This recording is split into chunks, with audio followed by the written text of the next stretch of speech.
Hello students, my name is Pushpendra Singh और आप देख रहे हैं स्टूडेंट्स मेट चैनल। आज अपने पढ़ेंगे chapter number 2, class 12th, the end of bipolarity, and this is part first of this video. तो अपना टॉपिक है the end of bipolarity, chapter number 2। Accordingly new syllabus there are 3 topics, 3 mainly topics are there. 3 topic हैं आपके। The end of bipolarity, disintegration of Soviet Union, unipolar world. Second जो topic है वो है middle east crisis, जिसमें आता है Afghanistan and gulf war. And the third topic is democratic politics and democratization, formation of CIS and the 21st century, the Arab spring. तो अपने पहला टॉपिक स्टार्ट करते हैं अपना, disintegration of the USSR 1991, reasons and impact. Disintegration का मतलब होता है अलग होना, और ये कहानी है अपनी रशिया की। रशिया में रिवॉल्यूशन हुआ था 1917 में, जिससे रशियन एम्पायर जो था वो खत्म हुआ था। और 1917 के बाद में रशिया में सिविल वॉर स्टार्ट हो गया था। ये रशिया का मैप, ये पूरा रशिया हुआ करता था पहले। 1917 में जब रशिया में रशियन एम्पायर खत्म हुआ, उसके बाद में यहाँ सिविल वॉर स्टार्ट हो गया। और सिविल वॉर का रिजल्ट ये निकला कि रशिया और इसके साथ की जो ये कंट्रीज हैं, इन सभी ने मिलकर एक यूनियन तैयार किया, जिसे बोला गया USSR, union of Soviet socialist republics. और ये फॉर्मेशन हुआ 1922 में। 1922 में यूएसएसआर बनता है और फाइनली 1991 में इसका डिसइंटीग्रेशन हो जाता है। यहाँ लिखे हुए हैं सारे, ये देश का नाम है, सेकंड वन कैपिटल है, और ये कौन से कॉन्टिनेंट में आता है। फर्स्ट है आर्मेनिया, जिसकी कैपिटल है Yerevan. Second one Azerbaijan, capital Baku. Third one Belarus, Minsk इसकी कैपिटल है, और मिन्स्क में ही सीआईएस का हेडक्वार्टर है। जब 1991 में इसका डिसइंटीग्रेशन होगा तो ये सभी कंट्रीज मिलकर एक नया ऑर्गेनाइजेशन बना लेंगे, जिसको बोला जाएगा CIS, Commonwealth of independent states, और इसका हेडक्वार्टर बनाया जाएगा मिन्स्क, बेलारूस में। नंबर 4 एस्टोनिया, जिसकी कैपिटल है टेलिन। नंबर 8 लैत्विया, जिसकी कैपिटल है रीगा। और नंबर 9 लिथुआनिया, जिसकी कैपिटल है विल्नियस। ये जो 3 कंट्रीज हैं ये पड़ती है बाल्टिक ओशियन के पास में। ये बाल्टिक ओशियन है यहाँ पर। ये तीनों कंट्रीज अपने आप को कहती हैं बाल्टिक कंट्रीज। नंबर 10 है मोल्डोवा, चिनाओ इसकी कैपिटल है। नंबर 11 ये है रशिया, रशिया की कैपिटल है मॉस्को। नंबर 12 तजिकिस्तान, कैपिटल है इसकी Dushanbe. Turkmenistan number 13 Ashgabat. Number 14 Ukraine, इसकी कैपिटल है कीव। और उज्बेकिस्तान, कैपिटल है Tashkent.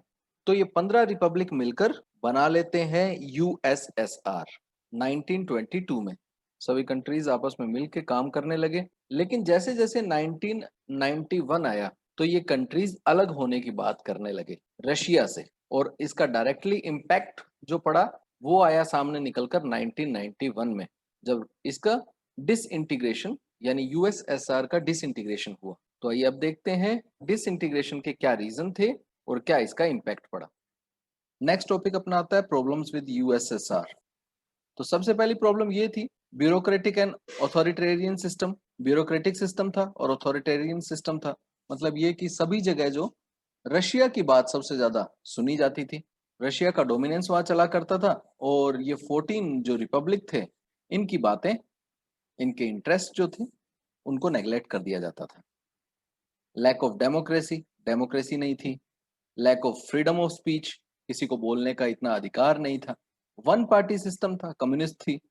Unaccountable to the people. USSR में उस समय गवर्नमेंट थी मिखेल गोर्बाचेव की। वन पार्टी सिस्टम था, but this one party system was unaccountable to the people. लोगों के लिए जवाबदेही सरकार की नहीं रहती थी, रिस्पॉन्सिबिलिटी नहीं लेती थी। इसी वजह से लोग भी परेशान थे। और सबसे ज्यादा हाई एक्सपेंडिचर ऑन डिफेंस। सरकार जो थी गोर्बाचेव की, वो सबसे ज्यादा खर्चा किया करती थी डिफेंस पर, रक्षा पर। लो ऑन इंफ्रास्ट्रक्चर एंड टेक्नोलॉजी और इंफ्रास्ट्रक्चर पर, लोगों पर, पब्लिक अवेयरनेस पर। काफी कम खर्चे करती थी, तो लोग भी इससे काफी ज्यादा परेशान थे। तो ये सब प्रॉब्लम्स हो रही थी यूएसएसआर के साथ इन द ईयर ऑफ, और you can say up to the year of 1991।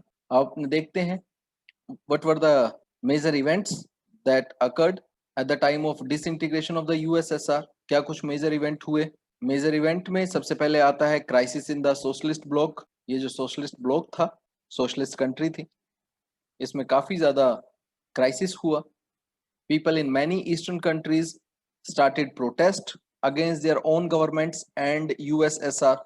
Reason हमने देखे ही है, मिखेल गोर्बाचेव की जो सरकार थी उस समय 1991 में, वो लोगों के लिए काम नहीं कर रही थी। इस वजह से ईस्टर्न यूरोप की जो कंट्रीज थी वो भी दबाव डाल रहे थे, और वहां के लोग भी अपने सरकारों के खिलाफ खड़े थे, प्रोटेस्ट कर रहे थे। सेकंड जो इवेंट आता है that is the fall of Berlin wall. होता ये है कि सेकेंड वर्ल्ड वॉर के बाद में जर्मनी को दो भागों में बांट दिया जाता है। जो ईस्टर्न भाग है, eastern part, that was given to USSR, ये यूएसएसआर को दे दिया जाता है। और वेस्टर्न पार्ट है वो दे दिया जाता है ब्रिटेन को, यूएसए को और फ्रांस को। इसमें कैपिटलिस्ट जो होती हैं ये कंट्रीज, ब्रिटेन, यूएसए और फ्रांस, ये कैपिटलिज्म को इंप्लीमेंट कर देते हैं और यहाँ पूरी तरह से इकोनॉमी को बढ़ा देते हैं। और इकोनॉमी को बढ़ाने के लिए ये यहाँ इंप्लीमेंट करते हैं शॉक थेरेपी। तो होता ये है, शॉक थेरेपी के इंप्लीमेंट करने से ये जो वेस्टर्न जर्मनी है इसकी इकोनॉमी और जीडीपी काफी ज्यादा बढ़ जाती है, और यूएसएसआर का जो ये पार्ट है ईस्टर्न जर्मनी का, इसकी जो जीडीपी रहती है वो काफी ज्यादा डाउन हो जाती है। तो असर लोगों पर पड़ना शुरू हो जाता है। लोग जो हैं ईस्टर्न जर्मनी से वेस्टर्न जर्मनी की ओर जाने लग जाते हैं काम धंधे करने के लिए। अब दिक्कत ये रहती है कि जर्मनी की जो कैपिटल है बर्लिन, वो पड़ती है यूएसएसआर के इलाके में। तो बर्लिन के भी दो टुकड़े होते हैं। सेम जो है माइग्रेशन लोगों का, वो बर्लिन में भी देखने को मिलता है। लोग बर्लिन में, जैसे कि वो कैपिटल है, तो ईस्ट बर्लिन से वेस्ट बर्लिन की ओर लोग जो हैं वो काम धंधा करने के लिए जाते आते रहते हैं। लोगों के माइग्रेशन को रोकने के लिए यूएसएसआर क्या करता है, यहाँ पर दीवार बनाना शुरू कर देता है, और कंप्लीट जो है वो दीवार बना दी जाती है। इसी को बोला जाता है बर्लिन वॉल। लेकिन लोगों को ये बात बिल्कुल भी पसंद नहीं आती कि बाउंड्रीज बनाई जा रही हैं इवन कैपिटल के अंदर, तो उसको तोड़ दिया जाता है। The fall of Berlin led into a series of events including the disintegration of the USSR। Michelle Gorbachev जो कि इसके उस समय पर प्रेसिडेंट थे, identify the economical and political problems of USSR. वो भांप लेते हैं कि भी पॉलिटिकल प्रॉब्लम्स और इकोनॉमिकल प्रॉब्लम काफी ज्यादा आती हैं, ज्यादा आ रही हैं continuously, and started a series of reforms. और कंटिन्यूसली अपने यूएसएसआर में वो रिफॉर्म्स जारी कर देते हैं। नए नए टैक्स हैं, नए नए जो इम्प्लीमेंटेशन है वो लागू करने लग जाते हैं with the intention to revive economy, ताकि इकोनॉमी को बचाया जा सके। Many communist leaders in USSR oppose reforms. Communist leader वो अगेंस्ट हो जाते हैं कि अभी जो भी इम्प्लीमेंट इसने गोर्बाचेव ने किए हैं वो तो गलत है। यूएसएसआर की इवन आर्मी जो रहती है वो भी इनके खिलाफ हो जाती है 1991 में, जिसको कहा जाता है कूप। तो opposition against the coup, opposition के थे Boris Yeltsin, protested against the coup. तो 1991 में काफी उतार चढ़ाव देखने को मिले यूएसएसआर में, और फाइनली डिसइंटीग्रेशन हो गया। Power shift from Soviet centre to republics, power की शिफ्टिंग भी हुई। Republics like Russia, Ukraine and Belarus emerged powerful. ये तीन देश जो हैं, ये तीनों देश पावरफुल हो जाते हैं, and they declared that the Soviet Union was disbanded. और यही डिसाइड करते हैं, these three countries are the foundation stones of CIS. ये तीनों देश ही आगे चलकर सीआईएस को बनाएंगे। सीआईएस में अब ये तीन देश जो हैं, बाल्टिक रिपब्लिक, एस्टोनिया, लैटविया और लिथुआनिया, ये शामिल होने से मना कर देती हैं। तो अब बात कर लेते हैं consequences of the disintegration of USSR. Fall of second world, first world USA जो खुद को फर्स्ट वर्ल्ड मानता था, तो सेकंड वर्ल्ड यूएसएसआर, और थर्ड वर्ल्ड जो था अपने आप को मानता था नाम। Fall of second world, USA जो था पूरी तरह से टूट चुका था। The period marked the end of many communist regimes in response to mass protest. काफी ज्यादा प्रोटेस्ट देखने को मिले एंड ऑफ कोल्ड वॉर, जो कोल्ड वॉर चल रही थी यूएसए और यूएसएसआर के बीच में, वो भी खत्म हो गई। जो आइडियोलॉजिकली वॉर चल रही थी वो भी खत्म हो जाती है। Change in power equations, unipolar world, और हर जगह पर पावर सिर्फ एक ही रह जाती है, वो है यूएसए, और इसी को ही यूनिपोलर वर्ल्ड के नाम से अब जाना जाने लग जाता है। International monetary fund, world bank जैसी संस्थाएं बनती हैं, और इसके अलावा emergence of new countries and new alliances, जैसे बाल्टिक कंट्रीज जो हैं ये सीआईएस के साथ ना मिलकर वो अलाइंड होती हैं नाटो के साथ। अब एक देख लेते हैं topic shock therapy. Shock therapy होती क्या है? Shock therapy is intended to boost economic production, increase the rate of employment, and improve living conditions. Shock therapy किसी भी देश में लागू की जाती है जब उसकी इकोनॉमी काफी ज्यादा डाउन हो जाती है, इकोनॉमी को बढ़ाने के लिए, एम्प्लॉयमेंट रेट को बढ़ाने के लिए, और लोगों की लिविंग कंडीशन है उसको इंक्रीज करने के लिए शॉक थेरेपी का इस्तेमाल किया जाता है। Shock therapy involve privatisation of property, जितनी भी पब्लिक प्रॉपर्टी होती है उसको प्राइवेट कर दिया जाता है। Private firms emergence, complete switch over to free trade and foreign direct investment, विदेशी व्यापार पर, विदेशी निवेश पर ज्यादा ध्यान दिया जाता है। Financial opening up, currency convertibility, as well as breakup of existing trade alliances among the countries of Soviet bloc to maintain relations directly with the West। यानी ये शॉक थेरेपी जो थी that was implemented, जैसा कि हमने पहले भी पढ़ा था, it was implemented by capitalist countries like USA, France and Britain। The model of transition in Russia, Central Asia and East Europe from an authoritarian socialist system to a democratic capitalist system, which was influenced by the World Bank and the IMF, came to be known as shock therapy। After the disintegration of USSR, जो ये तीन देश थे, Britain, USA और France, इन्होंने अपनी ideology जो थी पूरे वर्ल्ड में इंप्लीमेंट करना स्टार्ट कर दिया था in the form of shock therapy. और ये बातें जो थी that involved privatization of property and all that were implemented across the states। Shock therapy से डायरेक्टली इन तीन देशों को काफी ज्यादा फायदा पहुंचा।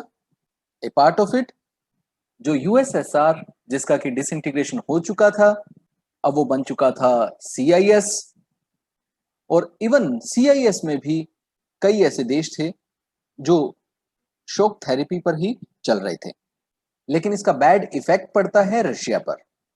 Shock therapy brought ruin to the economies and disaster upon the people of entire region। The value of Russian currency, ruble, declined dramatically। उसकी currency जो होती है वो एकदम डाउन हो जाती है।